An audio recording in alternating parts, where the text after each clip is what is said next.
Patient Katembera, avec les bases que pose le gouverneur Jean-Jacques Poroussi du Sud Kivu.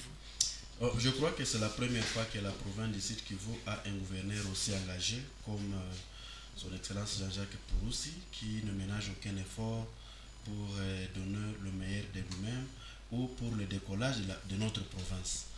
J'ai vu que dans l'invitation que vous m'avez lancée, il était prévu, et d'ailleurs on en parle, que nous puissions faire allusion au meeting populaire de redevabilité. Oui, nous en avions parlé. N'est-ce pas, qu'il a organisé au stade de Kadutu le dimanche passé.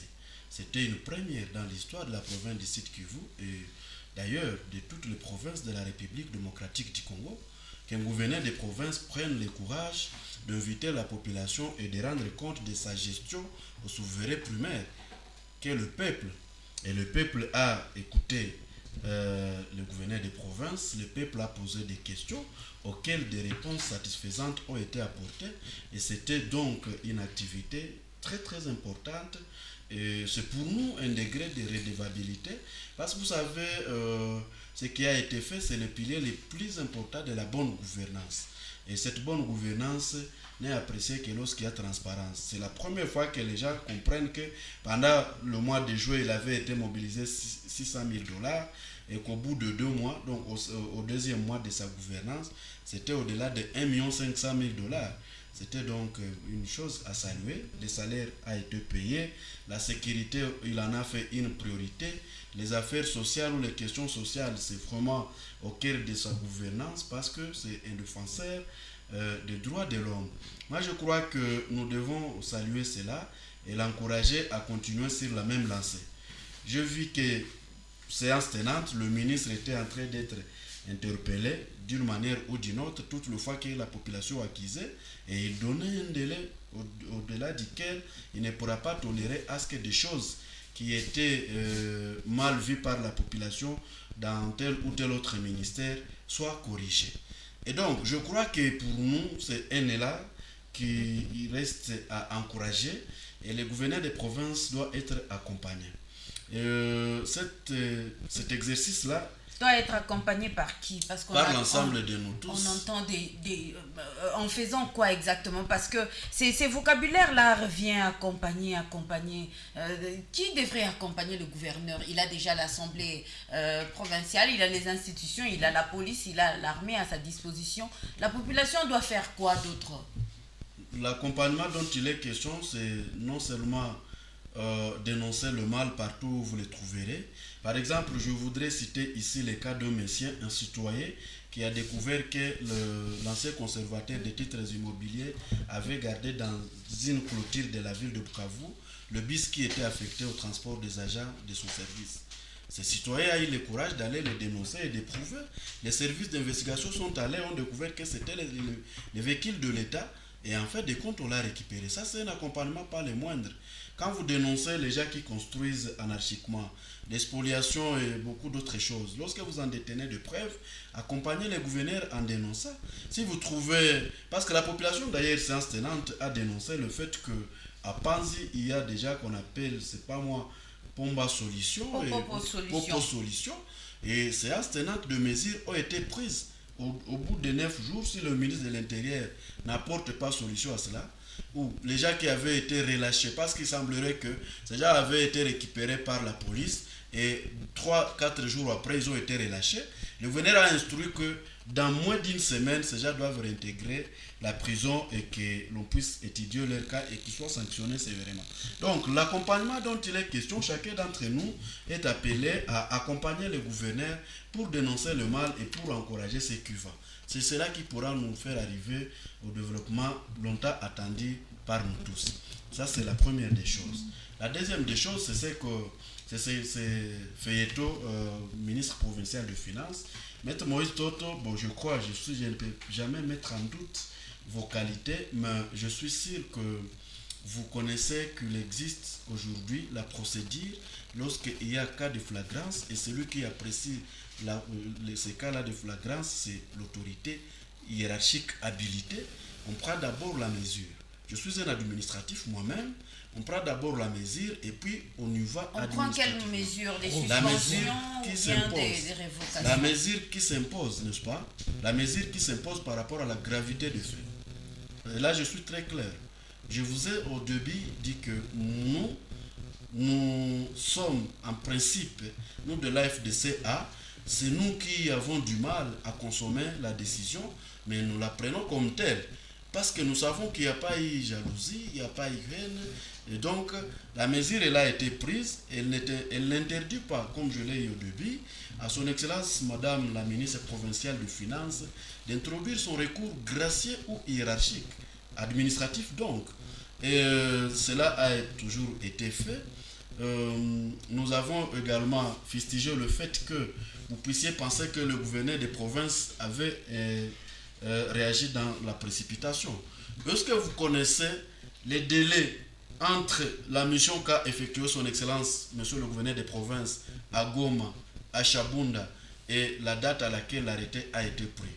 Si on peut penser qu'il a réagi dans toute précipitation, on devait d'abord faire allusion à ces délais-là. Nous avons connu dans l'État un gouverneur des provinces qui, un ministre interpellé à l'Assemblée provinciale et l'avait par l'Assemblée, mais au bout de 10 minutes, l'arrêté révocal du ministre, pourtant blanchi par l'Assemblée, l'arrêté révocal le ministre dont il est question, de mine encore une fois, était sorti au bout de 10 minutes. Nous en avons connu également qui ont suspendu les gens verbalement.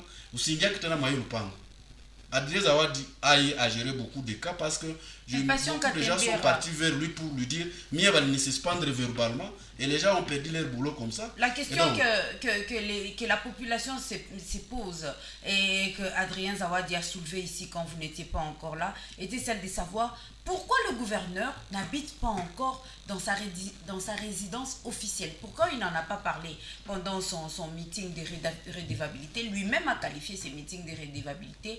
Et pourquoi il n'a pas dit où il habite et combien il paye par mois pour lever un peu l'équivoque au sein de la population? Je voudrais profiter de ce micro parce que cette radio, c'est une église au milieu du village et elle nous aide à faire passer le message, à éduquer. Je voudrais dire ici que nous devons décourager les gens qui font du bien pour la province. Je sais que quand on parle, nous devons encourager. Nous devons encourager les gens qui font du bien pour la province et décourager ceux qui découragent ceux qui font du bien pour la province. Nous devons décourager ceux qui découragent ceux qui font du bien pour la province. Okay. Le gouverneur des provinces, tout le monde le sait. À l'occasion, donc, les jours de l'accession au pouvoir, nous avons trouvé que la résidence du gouverneur des provinces ressemblait à tout, sauf à une maison habitable. Les images ont fait la une dans les réseaux sociaux, et parce que même son prédécesseur ne résidait plus là-bas, je ne sais pas si vous en êtes informé. Le gouverneur sortant, Tongo Abidjekasi, depuis 6 mois, il n'habitait plus cette résidence. Et donc, il habitait désormais à la botte dans sa maison privée, à côté de la résidence officielle du bourgmestre de la commune d'Ibanda. Le gouverneur Jean-Jacques Pouroussi, au pouvoir, on s'est rendu compte qu'il ne pouvait pas non plus habiter cette maison sans qu'elle ne soit retapée. Donc il y avait des travaux de réfection qui devraient s'y être effectués. Et les images nous l'ont prouvé. Et quoi de plus normal que d'aller là où il pouvait se sentir en sécurité. Et j'avoue que c'est à la résidence de son excellence, de l'honorable président, deuxième vice-président du Sénat, Moudou Soba Tilukwebo, où il ne paie aucun euro mensuellement. Ça, je vous avoue, le ministre sortant peut vous le confirmer, les services financiers de la province peuvent vous le confirmer, il ne paye aucun euro. La contrepartie, c'est quoi? Parce que vous ne pouvez pas quand même habiter chez quelqu'un gratuitement comme ça. La contrepartie, c'est quoi pour le deuxième vice-président du Sénat d'accorder comme ça gratuitement pendant autant de temps au gouverneur des provinces de vivre gratuitement? Vous pensez que c'est le premier acte en faveur de la province du Sud Kivu que le président du Sénat pose? Pour le cas d'espèce, oui, je vais y arriver. Oui. Il a toujours posé des actes pour aider la province du Sud Kivu, mais personne n'en parle. C'est seulement parce que le gouverneur Jean-Jacques Pouroussi habite à sa résidence que les gens en Il parlent. s'agit de quelle résidence? À la résidence de l'honorable président du Sénat.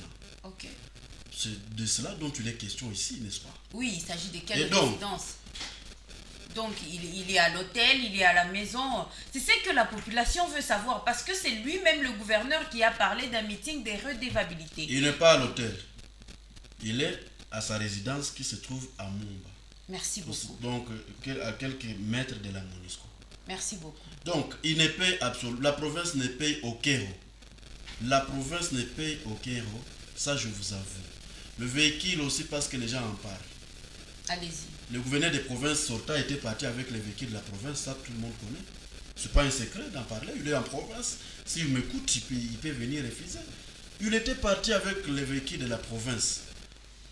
Il était parti, les prédécesseurs étaient partis avec le véhicule de la province. Et quoi de plus normal pour le gouverneur actuel de continuer à utiliser le véhicule qu'il a servi pendant la pré-campagne, pendant la campagne, plutôt que d'endetter la province du Sud Kivu. Donc, que ça soit, madame, que ce soit ce véhicule-là, que ce soit la résidence, le gouverneur des provinces ou le gouvernement provincial ne paye aucun euro. Ça, je vous avoue. Et les travaux de réflexion de la résidence officielle du gouverneur, du gouverneur des provinces sont en cours et aussitôt terminé, il pourra rejoindre. Le coût est de combien? Parce que est-ce que c'est exactement ce que nous avons vu dans les réseaux sociaux? Le coût des réfections de cette résidence officielle est de combien? Et la réfection va prendre combien de temps? Je ne suis pas technicien. Vous savez également que je ne suis pas membre du cabinet du gouverneur des provinces, mais tout ce que je sais est que... Mais vous nous révélez des informations sur le gouverneur. Effectivement, parce qu'il s'agit aussi de l'autorité morale de l'AFDCA. Lorsqu'on parle de la résidence de l'autorité morale, dont je connais les informations, je dois les fournir à la population pour dissiper tout malentendu, n'est-ce pas? Voilà pourquoi et pour éclairer l'opinion. Vous m'avez invité pour tout cela, mais je voudrais aussi dire que quand on parle du coût, quand on parle du délai, ça relève de la technicité. Ça relève maintenant de la compétence de ceux qui sont au cabinet du gouverneur des provinces, parce que je sais, tout ce que je sais, que le gouverneur avait dit qu'on lancerait officiellement un marché public pour faire appel à l'entreprise ou à une personne morale ou physique qui pourrait réhabiliter cette résidence. Donc ça ne serait pas un secret des polichinelles, parce que pour le gouverneur Jean-Jacques Pouroussi, la gestion de la res publica ne doit pas être un secret des polichinelles. La population doit savoir ce qui se passe. La population doit être au courant de tout ce qui se fait pour qu'elle donne ses avis et considérations. Et il en tient toujours compte. Donc, en ce qui concerne les coûts, tout ce que nous avons lu dans les réseaux sociaux, c'est d'abord du mensonge. Les soumissionnaires à l'époque avaient proposé, je crois moi, ces coûts-là que vous avez vus, le montant que vous avez vu dans les réseaux sociaux. Il y a plusieurs montants qu'on a vus dans les réseaux sociaux. Effectivement, parce qu'il y avait plusieurs soumissionnaires. C'est parce qu'il y avait plusieurs soumissionnaires qu'on a vu plusieurs montants également. Mais il reste à ce que nous puissions savoir l'entreprise qui a gagné le marché. La maison qui a gagné le marché, c'est à quelle hauteur du montant que le marché lui a été octroyé. Donc voilà, madame, mais tout est en train d'être géré dans la transparence.